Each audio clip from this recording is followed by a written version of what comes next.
Assalamualaikum warahmatullahi wabarakatuh. Halo teman-teman, saya Bintang, perwakilan dari kelompok 1 sebagai moderator.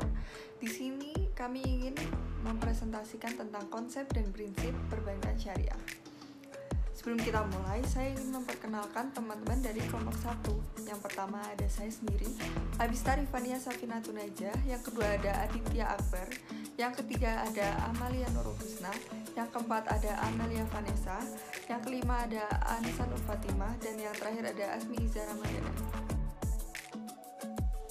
Lalu, pokok bahasan yang akan kami presentasikan hari ini adalah yang pertama, konsep dasar ekonomi Islam, yang kedua konsep dasar bank syariah, yang ketiga prinsip dasar bank syariah, yang keempat riba, dan yang kelima adalah pendapat ulama tentang bunga bank.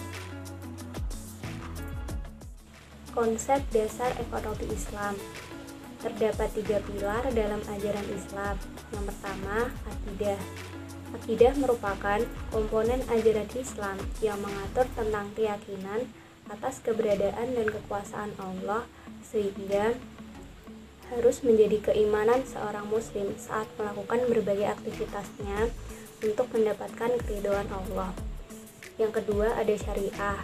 Syariah merupakan komponen ajaran Islam yang mengatur tentang kehidupan seorang muslim, baik dalam bidang ibadah maupun dalam bidang muamalah, yang merupakan aktualisasi dari akidah yang menjadi keyakinannya.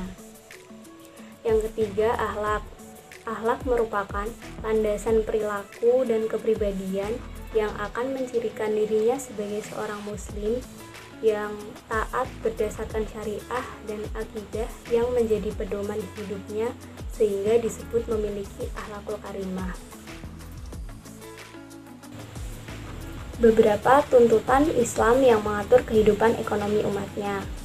Yang pertama, tidak memperkenankan berbagai bentuk kegiatan yang mengandung unsur spekulasi dan perjudian di dalam aktivitas ekonomi. Yang kedua, harta harus berputar atau diniagakan. Tidak boleh hanya berpusat pada segelintir orang. Dan Allah sangat tidak menyukai orang yang menimbun harta. 3. Bekerja atau mencari nafkah adalah ibadah dan wajib dilakukan. Yang keempat, di dalam semua bidang kehidupan, termasuk kegiatan ekonomi, harus dilakukan secara transparan dan adil di atas dasar suka sama suka, tanpa paksaan. 5.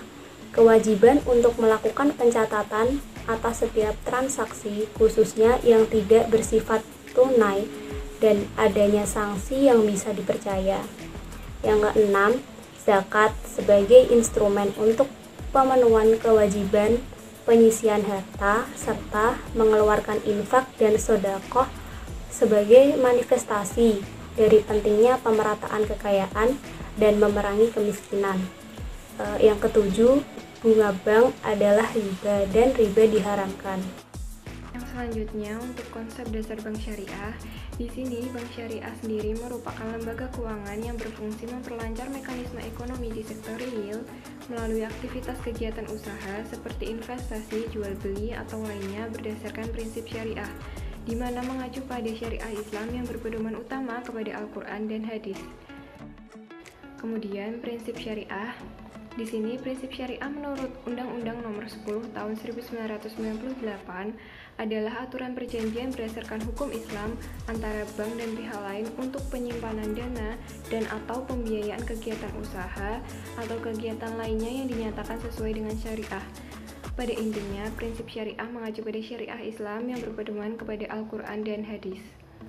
Kemudian, prinsip dasar bank syariah ada 4. Yang pertama keadilan, yang kedua kemitraan, yang ketiga transparansi, yang keempat universal. Untuk yang pertama, keadilan bermakna berbagi keuntungan atas dasar penjualan real sesuai kontribusi dan risiko masing-masing pihak. Yang kedua, kemitraan yang berarti posisi nasabah investor atau penyimpan dana dan pengguna dana serta lembaga keuangan itu sendiri sejajar sebagai mitra usaha yang saling bersinergi untuk memperoleh keuntungan. Yang ketiga, transparansi. Lembaga keuangan syariah akan memberikan laporan keuangan secara terbuka dan berkesinambungan agar nasabah investor dapat mengetahui kondisi dananya.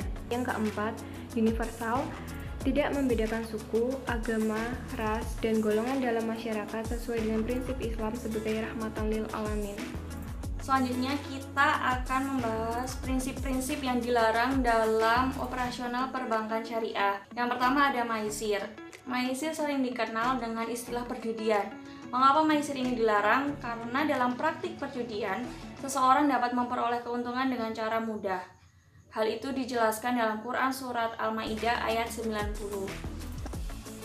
Kemudian yang kedua ada goror. Goror merupakan sesuatu yang mengandung ketidakjelasan, pertaruhan, atau perjudian. Pelarangan goror karena memberikan efek negatif dalam kehidupan. Dan praktik goror ini merupakan pengambilan keuntungan secara batil. Hal itu pula dijelaskan dalam Quran Surat Al-Baqarah ayat 188. Kemudian yang terakhir adalah riba.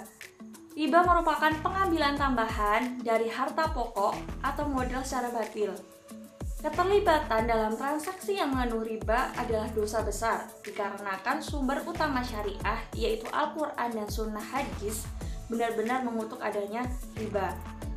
Demikian hal ini pula dijelaskan dalam Quran Surat Al-Baqarah ayat 278. Yang pertama ada riba fadli atau riba fadl, yaitu tukar menukar dua barang yang sama jenisnya tetapi dari segi kuantitas, kualitas, dan kadar takarannya berbeda. Contohnya, si A menukar 5 kilo beras kualitasnya jelek dengan si B mempunyai 3 kilo beras namun kualitasnya bagus. Tentu hal ini terlihat dari segi kualitas dan kadar takarannya berbeda. Maka dari itu ini termasuk contoh dari riba fadli. Kemudian yang kedua ada riba qard. Riba qard merupakan meminjamkan sesuatu dengan syarat ada keuntungan atau tambahan bagi orang yang meminjami atau mempiutangi. Seperti rentenir yang meminjamkan uang 10 juta kepada peminjam dan kemudian peminjam harus mengembalikan 11 juta tanpa dijelaskan kelebihan dana tersebut untuk apa. Kemudian yang ketiga ada ribayat. Ribayat artinya berpisah dari tempat sebelum timbang diterima. Maksudnya orang yang membeli suatu barang, kemudian sebelumnya ia menerima barang tersebut dari si penjual, pembeli menjualnya kepada orang lain. Hal ini tidak boleh, sebab jual beli masih dalam ikatan dengan pihak pertama. Dengan kata lain, terjadi apabila saat transaksi tidak menegaskan berapa nominal harga pembayaran atau tidak ada kesepakatan sebelum serah terima. Contohnya, ada penjual mobil yang menawarkan barang dengan harga 90 juta jika langsung dibayar tunai, namun jika dicicil menjadi 95 juta. Terakhir ada riba nasiah, yaitu tukar-menukar dua barang yang sejenis maupun tidak sejenis yang pembayarannya diisyaratkan lebih dengan diakhiri atau dilambatkan oleh yang meminjam. Seperti si A membeli cincin seberat 10 gram, oleh penjualnya disyaratkan membayarnya tahun depan dengan cincin emas berat 12 gram. Dan jika terlambat, maka tambahan 2 gram lagi dan seterusnya. Al-Quran yang menjelaskan tentang keharaman riba. Di antaranya Al-Baqarah ayat 275. Ayat ini telah didahului oleh ayat-ayat lain yang berbicara tentang riba. Tidak heran jika kandungannya bukan saja melarang praktek riba, tetapi juga sangat mencela pelakunya, bahkan mengancam mereka. Nisa ayat 161, riba adalah pekerjaan yang batil. Maka dari itu Allah juga menjelaskan dalam ayat tersebut bahwa Allah sudah menyiapkan mereka azab yang pedih. Al-Imran ayat 130. Golongan syakih umumnya umat manusia beragama Islam diperingatkan untuk menjauhi makan riba. Upaya kamu semua mendapat keselamatan dari murka siksaan Allah.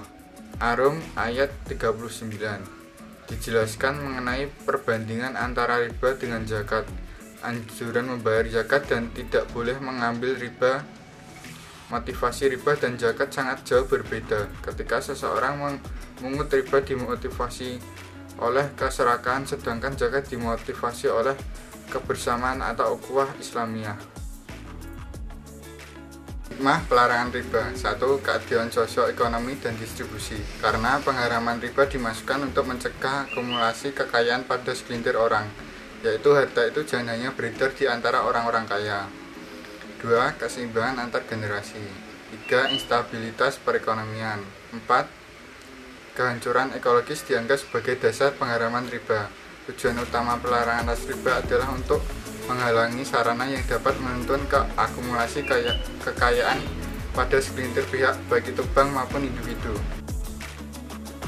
Hikmah pelarangan riba. 1. Keadilan sosio-ekonomi dan distribusi. Karena pengharaman riba dimasukkan untuk mencegah akumulasi kekayaan pada segelintir orang, yaitu harta itu jangan hanya beredar di antara orang-orang kaya.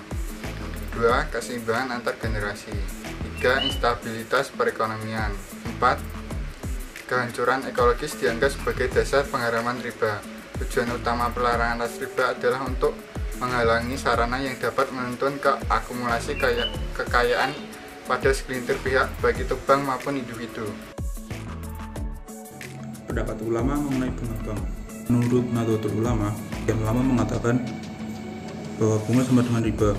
Sebagian lain mengatakan tidak sama, dan sebagian lain mengatakan syuhrat. Dari pandangan Muhammadiyah sendiri, bunga yang diberikan oleh bank milik negara pada nasabahnya atau sebaliknya yang selama ini berlaku termasuk perkara musyarabat. Lalu dari Majelis Ulama Indonesia, kelanjutan dari fatwa Lokakarya Alim Ulama Cisarua 1991. Pada Lokakarya MUI 2003 dihasilkan fatwa bulat tentang pengharaman bunga. Pengharaman bunga bank oleh berbagai forum ulama internasional sebagai berikut.